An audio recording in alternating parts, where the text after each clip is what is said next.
네, 여러분 반갑습니다. 오늘 시편 강해가 있는 날입니다. 저는 우성균 목사입니다. 오늘 저 혼자 이렇게 나왔죠. 지금 우리 행신교회 목회부에 비상이 걸렸습니다. 박병원 전사님, 김영근 전사님 모두 다 코로나가 확진이 되셨습니다. 지금 줄줄이 순서대로 걸리고 있는데 그래서 저는 지금 이번 주에 저 혼자 교회를 지키고 있습니다. 새벽 공기부터 시작해서 수요일, 금요일 모든 영상 책임지고 이렇게 등장을 했는데요. 오늘 사실 담임 목사님이 함께 하시려고 했는데 현재 또 부흥의 기간 중이세요. 그래서 잠시 짬을 내서 오셔서 같이 촬영을 하시려고 했지만 역시 불가능한 그런 미션이었습니다. 그래서 오늘은 제가 혼자 여러분들 앞에 이렇게 섰습니다. 새벽부터 또 저녁까지 이렇게 제 얼굴만 계속해서 나오니까 좀 피로감을 느끼실 수도 있는데 좀 너그럽게 봐주시고 함께 영상 또 시청하시고 시편 오늘 115편 강해 함께 주의 은혜를 나누는 귀한 시간 가지면 좋겠습니다. 자, 우리 115편을 함께 볼 텐데요. 시편 115편은 1절에서 18절까지 이렇게 구성이 돼 있고 또 할렐 찬양이라고 해서 할렐이 이제 찬양하는 거잖아요. 할렐 시편이라고 해서 찬양시 중에 하나로 분류가 되고 있습니다. 그런데 우리가 지난주에 살폈던 114편하고는 이렇게 70인역에서는 같이 묶여 있지만 사실은 시편의 내용은 전혀 좀 다른 내용으로 구성이 되어 있어서 이렇게 따로 떨어져 있다는 점 좀 이해해 주시면 감사하겠습니다. 자, 115편의 큰 배경이나 이런 것들 구조 좀 살펴보도록 하겠습니다. 이 115편은 이스라엘이 포로기 또는 포로기 이후에 쓰여진 그런 시편이다 이렇게 보고 있는데 이 지금 배경되는 내용이 뭐냐면 이방 나라들이 이스라엘을 조롱합니다. 어떻게 조롱하냐면 너희 이렇게 고통당하고 포로로 잡혀가고 또는 포로로 잡혀와서 지금 완전히 아무것도 없는 개털 상태인데 너희 하나님 계신 거 맞아? 너네 하나님 어디 계시냐? 이런 조롱의 말들이에요. 그 말들이 지금 2절에 나오고 있는데 거기에 대한 대답이자 우상, 즉 그러니까 우리가 감각될 만한 우리의 요청과 우리의 유익을 위해서 만들어 오는 우상과 우리 하나님은 어떻게 다른 분이신가? 그렇다면 우리들에게는 하나님을 섬기는 신앙이란 무엇인가? 포로라는 상황, 그 포로기를 돌아와서의 척박한 상황 가운데서도 우리가 하나님께 영광 돌려야만 하는 그러한 이유는 무엇인가에 대해서 이렇게 보여주는 그런 시편입니다. 그래서 큰 구조를 보면 우상에 대한 조롱과 하나님의 성품에 대한 내용이 이렇게 좀 대조가 되어서 나오고 있어요. 우상 이야기를 왜 꺼낼까요? 이스라엘이 포로로 잡혀가게 된 계기, 그 동기 안에는 이 하나님의 징계를 받은 동기 안에는 이스라엘이 자꾸만 하나님만 바라보고 섬기는 게 아니라 자꾸 우상에게 한눈을 팝니다. 그러다가 된통 혼났던 그러한 내력이 있기 때문에 그 부분을 담고 있다고 전제를 하고 이 말씀을 보시면 좀 좋겠습니다. 자, 그러면 좀 본격적으로 구조 좀 살펴볼 수 있도록 하겠습니다. 구조는 1절에서 3절, 그리고 4절에서 8절, 9절에서 11절, 12절에서 15절, 16절에서 18절 뭐 이렇게 말씀드려봤자 소용이 없죠. 5단락으로 나눠지고 있는데 이 단락을 지금 제가 말씀드린 나누어진 단락별로 좀 내용을 좀 살펴볼 수 있도록 하겠습니다. 먼저 1절에서 3절은요. 영광은 하나님께만 돌려라 라는 주제로 우리들에게 말씀하고 있어요. 한번 1절에서 3절 보도록 하겠습니다. 네, 화면 나오죠? 1절에서 3절을 보니까 여호와여 영광을 우리에게 돌리지 마옵소서, 우리에게 돌리지 마옵소서. 오직 주는 인자하시고 진실하심으로 주의 이름에만 영광을 돌리소서. 이렇게 하고 있어요. 주제문입니다. 영광은 우리가 취하는 게 아니라 하나님께 돌리는 거고 하나님께서만 나타내시는 거다. 이렇게 지금 하고 있어요. 우리에게 돌리지 마옵소서를 2번 반복하는 이유가 뭘까요? 지금 이스라엘은 자기에게 영광을 돌리다가 혼이 나고 있는 거기 때문에 그래요. 포로기라는 상황 그 자체가 자기 영광을 구하다가 하나님께 혼이 많이 났기 때문에 이제 깨닫고 주님 앞에 돌이키는 그러한 기도라고 보시면 되겠습니다. 자, 2절에 보니까 아까 제가 말씀드렸던 내용이죠. 어찌하여 뭇 나라가 그들의 하나님이 이제 어디 있느냐 말하게 하리이까, 이렇게 얘기를 합니다. 이 부분은 이방 나라가 우리들을, 이스라엘을 조롱하는 내용이죠. 이방 나라가 조롱하는 내용이에요. 어떻게 너희 구원자라고 하는 신이 너희들을 이렇게 버려 두었느냐, 이런 질문입니다. 하나님 안 계신 것 같은데 이러한 조롱이에요. 근데 여러분, 이게 이방 나라 또는 세상 사람들, 예수 안 믿는 사람들이 우리 예수 믿는 사람들을 향한 조롱이기도 하지만, 또 신앙생활하는 우리 신자들의 내면 안에 떠오르는 질문이기도 합니다. 하나님은 과연 나에게 어떤 의미일까? 하나님은 오늘 나에게 어떠한 이 신앙에 있어서의 보상을 주시고, 내가 예수를 믿고 하나님을 신뢰하며 사는 삶에 대한 어떠한 은혜들을 우리의 손에 잡히게끔 부어주고 계신가? 이 질문이죠. 좀 회의적인 질문일 수 있어요. 이게 우리들의 질문이라는 거 우리가 좀 기억을 하고요. 여기에 대한 대답이 3절입니다. 3절 한번 보십시오. 오직 우리 하나님은 하늘에 계셔서 원하는 모든 것을 행하셨나이다, 이렇게 얘기를 하고 있습니다. 3절은요, 하나님이 하늘에 계시다, 이런 얘기를 하고 있어요. 이 말은 무슨 뜻이냐? 하나님이 초월적인 존재다라는 말씀이죠.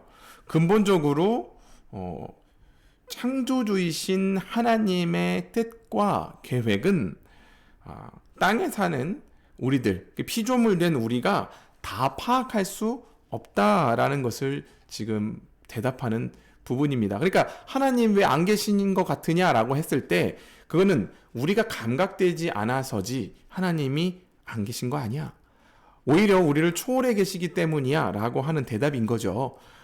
하나님은 또 원하는 모든 것을 행하실 수 있다. 이 말씀도 뭡니까? 하나님이 손이 짧아서 우리를 구원하지 못하는 게 아니야. 하나님에게는 어떤 의도가 있는 거야 라는 대답이죠. 즉, 하나님은 우리에게 파악되고 또 우리가 원할 때 우리에게 유익한 것들을 주시기만 하는 그러한 신으로 존재하지는 않으신다 라는 내용을 시사합니다. 결국 이 내용이 어디로 갑니까? 그렇다면 우리가 원하는 것을 우리가 원하는 때에 얻고자 하는 신, 그게 뭐냐? 우상이라는 거죠. 그래서 우상에 대한 7가지 조롱이 4절에서 8절에 등장합니다. 4절에서 8절 한번 보도록 하겠습니다. 자, 4절. 그들의 우상들은 은과 금이요 사람이 손으로 만든 것이라, 이렇게 얘기하고 있어요. 은과 금으로 만들었다는 거는요, 도금한 겁니다. 도금. 사실 본질이 보석이 아니라 이 은과 금으로 살짝 도금해 놓은, 그러니까 좋아 보이는, 그렇죠. 우상의 특징이 그렇지 않습니까? 그래서 이렇게 이야기하고 있는 거고, 사람이 손으로 만든 것이라, 이게 중요해요. 결국 우상이 초월하시는 하나님과 다른 가장 극명하게 나는 차이, 결국 우리가 만든 존재, 우리 입맛대로 만든 존재라는 그런 말씀입니다. 자, 이제 이어지는 말씀들을 좀 보면, 입, 그 다음에 5절에 보면 입, 눈, 근데 6절에 귀, 코, 7절에 손, 발, 목구멍, 그래서 7가지 신체 부위가 나와요. 근데 여러분, 이거 왜 나열하고 있는가 하면, 이 우상이 인간과 닮기는 닮았는데 전혀 하나님이 만든 형상과는 다르고 또 하나님의 성품과는 다르다는 거예요. 입, 눈, 귀, 코, 손, 발, 목구멍 다 있지만 이 우상은 어떻습니까? 전혀 기능을 하지 못합니다. 있으나 마나 한 거예요. 그냥 모조품일 뿐입니다. 여기서 이 못한다라는 단어가 7번 반복돼요. 이 구절 안에 7번 못한다가 반복돼요. 무슨 얘기냐? 우상은 아무것도 못하는 존재입니다. 전적으로 무능한 존재다라는 것을 강조하는 표현을 지금 하고 있어요. 자, 결정적인 이 우상에 대한 조롱은 어디로 가느냐? 8절로 갑니다. 8절 한번 보십시오. 우상들을 만드는 자들과 그것을 의지하는 자들이 다 그와 같으리로다. 이렇게 얘기해요. 우상이나 우상 만드는 자들이나 그리고 우상을 숭배하는 자들이나 다 똑같은 놈들이다. 이런 뜻입니다. 자, 이게 무슨 얘기냐면 무능함의 면에 있어서, 즉 하나님의 형상으로 만들어졌지만 전혀 기능하지 못하는 존재라는 측면에서 지금 우상과 우상 만든 사람들과 우상을 숭배하는 자들이 같다고 얘기하고 있는 거예요. 제가 좀 더 풀어서 말씀을 드리면 뭐냐면 인간의 본질적 기능은 하나님의 영광을 찬양하는 것입니다. 그렇죠? 소요리 문답에 나오잖아요. 인간의 제1되는 계명은 하나님을 영화롭게 하고 영원토록 즐거워하는 것이다. 이렇게 말하지 않습니까? 무슨 얘기냐면 인간에게 눈, 귀, 코, 입, 목구멍을 주신 이유는 하나님을 바라보고 하나님의 말씀을 듣고 하나님을 찬양하는 그것을 위해서 주신 것인데, 우상에게는, 그리고 우상 숭배자들에게는 이러한 기능이 다 마비되어 있다. 그래서 결국에는 무능하다. 전적으로 하나님을 찬양하고 하나님 뜻을 행하고 하나님을 보고 듣고 만지는 일에 있어서 전적으로 무능하며 타락해 있다. 이런 이야기를 하고 있는 겁니다. 여기서 힌트가 나오죠. 어떤 힌트입니까? 결국은 2절에서 하나님이 어디 계시냐고 조롱하던 사람들에게 이렇게 지금 되받아치는 겁니다. 하나님이 어디 계시냐고 묻는 너는 결코 하나님을 볼 수 없을 거야. 왜냐? 하나님은 그런 방식으로 감각되는 분이 아니야 라고 지금 대답하는 거죠. 하나님의 영광은 그러므로 누구에게만 보입니까? 하나님의 영광을 아는 신자들에게만 보입니다. 그러니까 예수 안 믿는 사람들이 교회 다니는 사람들을 보면 어떻게 생각할까요? 미쳤구나, 미쳤다, 이렇게 생각할 거예요. 그러나 예수 그리스도가 우리 안에 계신, 우리 안에 내주하고 계시는 우리 신자들은요, 반드시 하나님의 영광을 봅니다. 그것은 세상적인 방식으로 또 우상적인 방식으로 우리 손에 뭔가가 쥐어져서도 아니고, 우리가 뭔가 형통함을 경험해서도 아니고, 우리가 뭔가 하나님의 도움을 통해서 이 땅에서 어떤 유익을 누려서가 아니라 그저 하나님 존재 자체로 우리가 그 하나님을 바라볼 수 있고 하나님을 경험하고 만지고 보고 듣고 찬양할 수 있다라는 이야기입니다. 자, 이제 9절에서 11절. 자, 이렇게 우상을 조롱한 다음에 어떤 논조를 진행을 하느냐. 9절에서 11절은 여호와만 의지하라라는 이야기를 하고 있어요. 반복하고 있습니다. 이스라엘아, 여호와를 의지하라. 그는 너희의 도움이시요 너희의 방패시로다. 10절도 마찬가지예요. 아론의 집이여. 그 11절도 여호와를 경외하는 자들아. 그리고 뒤에는 반복입니다. 여호와를 의지하라는 거예요. 그가 도움이고 방패시니까. 이런 얘기를 하고 있습니다. 자, 여기 세 그룹이 나오죠. 이스라엘, 이게 어떤 지금 말로 하면 일반 성도들을 얘기합니다. 평신도, 저는 평신도라는 말을 별로 좋아하지 않지만 성도, 특별한 직분이 없는 사람. 그런데 아론의 집, 10절에 아론의 집은 제사장 가문을 얘기하죠. 그 제사장, 목사, 뭐 지금으로 말하면. 그 다음에 여호와를 경외하는 자들아 이렇게 하는데 11절에 이건 이제 뭐 예수를 믿게 된, 그러니까 하나님을 알게 된 사람들을 뭐 의미한다, 이런 주석이 있더라고요. 그러니까 예수님을 믿는, 하나님을 믿는 모든 그룹들에게 요청하고 있는 거예요. 우상을 의지하지 말고 여호와 하나님만 의지해라. 그분이 너희들의 도움이고 방패시다. 이렇게 얘기를 하고 있는 거죠. 여러분, 왜 이렇게 지금 여호와를 의지하라라고 하는 뻔한 내용을 말하냐면요. 사실 우리는 하나님을 의지할 만한 상황에서는 하나님을 의지합니다. 이게 무슨 얘기냐면, 우리는 힘겹고 어려운 그런 고통스러운 상황을 맞이하면 오히려 하나님을 더 의지하지 않아요. 그리고 반대로 어떻게 하냐면 지푸라기라도 붙잡고 싶은 심정이 생깁니다. 이때 우리 안에 생성되는 게 뭐냐? 우상이라는 거예요. 우상. 이때 우리 안에 자꾸만 마음이 어디를 향하게 되냐면, 이 방법이 뭐지? 이 문제를 해결할 방법은 뭐지? 여기로 가게 돼요. 그래서 이것저것 시도를 합니다. 그래서 이때 우리가 어디로 가느냐? 뭐 40일 금식 기도를 하면 응답을 하신다더라. 일천번제를 드리면 하나님께서 긍휼히 여기신다더라, 이런 식으로 접근을 하는 거예요. 방법론으로 접근하는 겁니다.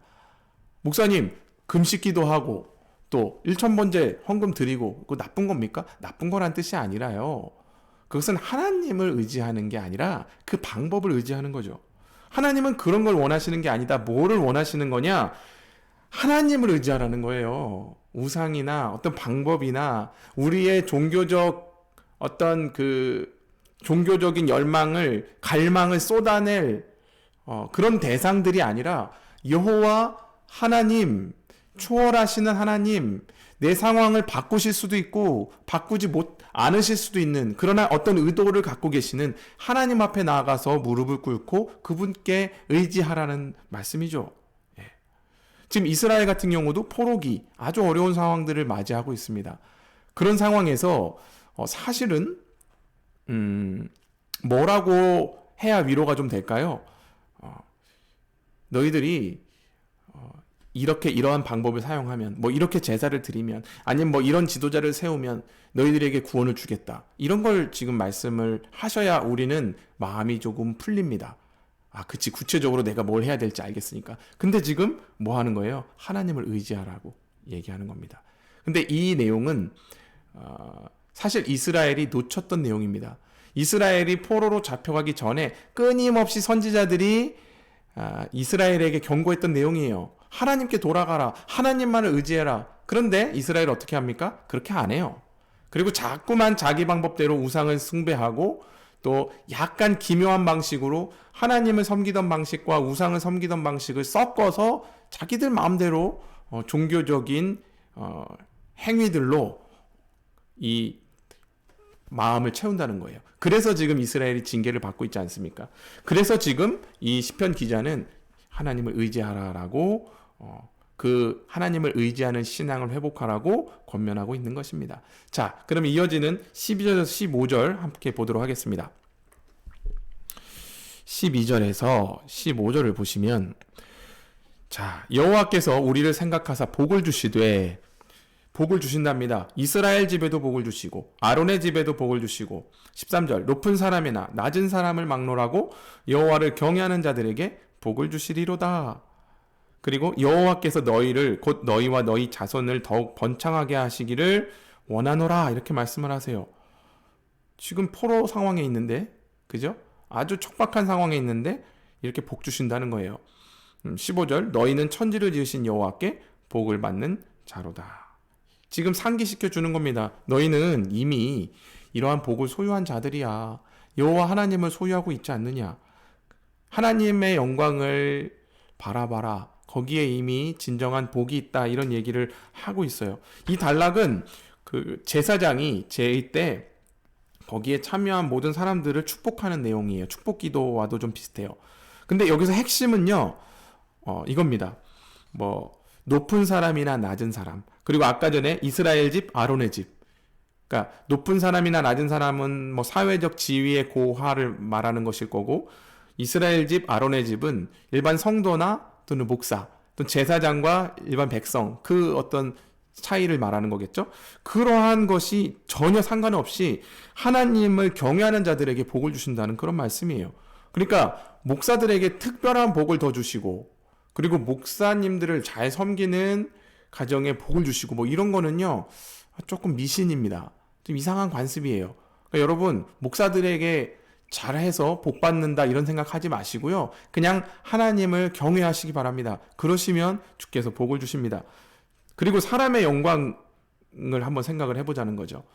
자, 그러면 지금 하나님께서 이 시편 기자를 통해서 복 받는 방법은 하나님을 경외하는 것이라고 얘기를 하고 있는데, 그러면 우리가 복을 추구하는 방식은 뭐냐? 사람의 영광이에요. 사람의 영광. 뭐냐? 지위 고하, 그리고 경제력, 명예, 업적, 이런 것들을 통해서 우리는 사람의 영광을 확인하죠. 뭐가 생깁니까? 차등이 생깁니다. 어떤 사람은 영광을 많이 받고요, 어떤 사람은 영광을 적게 받아요. 결국 우상을 숭배하는 방식은 이런 방식입니다. 그러니까 하나님의 영광을 아는 복은 우리가 세상에서 사람의 영광을 추구하는 방식과 다르다는 얘기를 하는 거예요.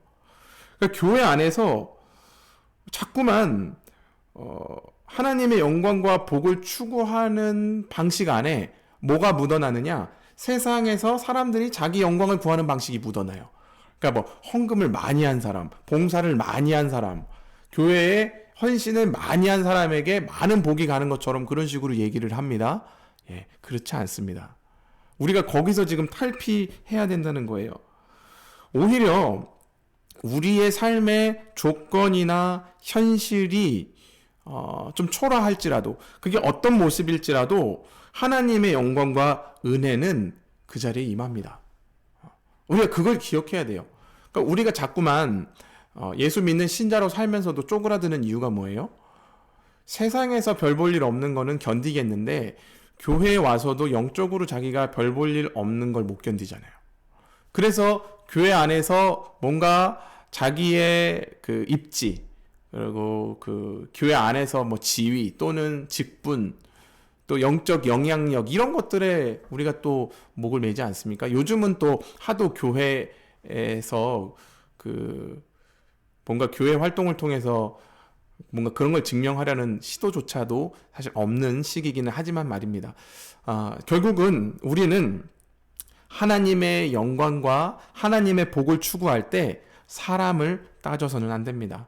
어떤 사람이나 누구나 지위 고하를 막론하고 경제력을 불구하고 하나님을 경외하는 자가 가장 큰 하나님의 복을 받는 자들이라는 거 꼭 기억하시기를 부탁드립니다. 자, 이제 마지막 단락입니다. 16절에서 18절. 하늘은 여호와의 하늘이라도 땅은 사람에게 주셨도다. 죽은 자들은 여호와를 찬양하지 못하나니 적막한 데로 내려가는 자들은 아무도 찬양하지 못하리로다. 우리는 이제부터 영원까지 여호와를 송축하리로다. 할렐루야. 이렇게 얘기를 하고 있어요.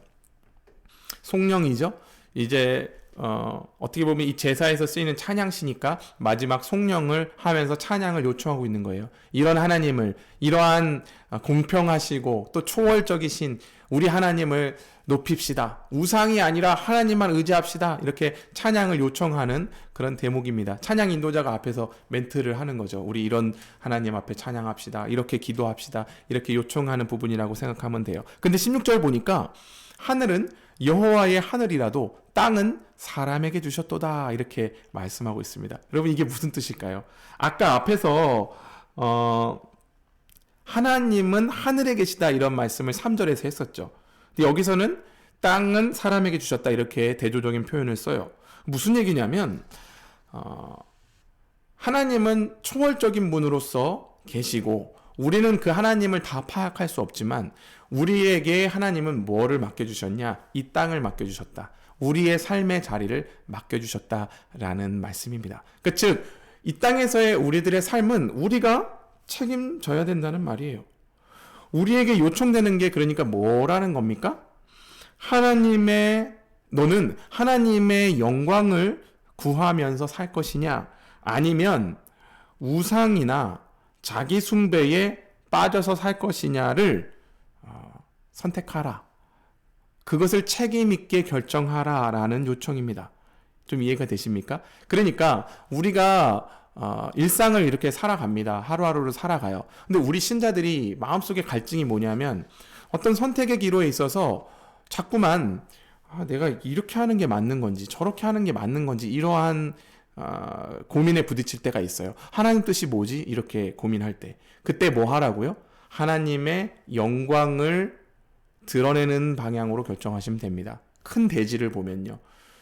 분명히 우리의 선택이 갈등이 발생하는 이유는 뭐냐면 내 마음 가운데 내 영광 또는 내 유익, 내 욕심, 또 자기 숭배 이런 것들, 뭐 자기의, 또 자기 억울함 이런 것들이 복합적으로 드러나서 하나님의 뜻과 이렇게 싸우는 경우들이 있잖아요. 그때 뭐 하라고요? 하나님의 영광을 드러내는 방향으로, 나타내는 방향으로 선택하라는 거예요. 그렇게 땅을 우리들에게 맡겨주셨다. 이런 말씀입니다. 마지막 17절하고 18절을 보니까 뭐 여기 죽은 자들은 여호와를 찬양하지 못한다. 적막한 데로 내려가는 자들은 아무도 찬양하지 못한다. 이런 얘기가 있습니다. 여기서 적막한 곳은 우리 시편에서 자주 보는 스올이나 음부 이런 표현하고 같은 동의어입니다. 그러니까 뭐 지옥하고는 좀 다른 개념이에요. 그러니까 우리의 영혼이 전혀 그러니까 하나님을 인식하거나 인지할 수 없는 상태, 그리고 그게 계속 영원히 지속되는 어떤 상태를 스올, 음부 이렇게 표현을 하는데 주님은 여기에 구원을 베풀지 않으신다는 말씀입니다. 그러니까 지금부터 영원까지 여호와를 송축하라 라는 이 18절의 말씀은 뭡니까? 한마디로 이거예요. 지금 주님을 찬양하는 자들은 산자들이다. 반대로 너희들이 이 스올이나 음부에 빠진 자가 아니지, 너희들 우상 숭배자들 아니지, 그렇다면 마땅히 지금 주님을 찬양하라. 하나님의 구원과 생명을 얻은 자들임을 너희들의 입술로 찬양으로 고백해서 드러내라 라는 그런 말씀입니다. 이해가 되십니까? 이렇게 해서 송령을 마무리하고 있는 부분이에요. 자, 오늘 이렇게 우리가 시편 115편을 함께 살펴봤습니다. 우리 안에 사실은 우리가 기독교 신앙을 가지고 있기 때문에 우리가 뭐 불교에 또는 뭐 이슬람에 또 다른 여러 가지 뭐 신천지나 여러 가지 이단들의 종파에 속해 있지는 않아요. 그렇죠? 그러니까 겉으로 보기에는 우리는 사실 우상 숭배자들은 아닙니다. 그런데 우리가 늘 경계해야 되는 지점은 뭐냐? 우리가 오늘 하나님을 신앙한다고 하는 그 신앙 안에 우리의 태도나 바람과 방법이 우상을 숭배하는 태도와 바람과 방식은 아닌지 점검하자라는 그런 교훈인 것 같습니다. 사랑하는 행신가족 여러분, 하나님을 섬기실 때 하나님께서 우리에게 요청하신 방식대로 섬기십시오. 하나님을 높이고 하나님께 영광을 돌릴 때 하나님을 높이고 찬양하고 하나님을 신앙해서 얻어질 콩고물 또는 보상에 우리의 마음을 두는 것이 아니라 오직 먼저 그의 나라와 의를 구하시는 저와 여러분들이 되시기를 우리 주 예수 그리스도 이름으로 축원합니다. 오늘 방송 이렇게 마칠 수 있도록 하겠습니다. 감사합니다.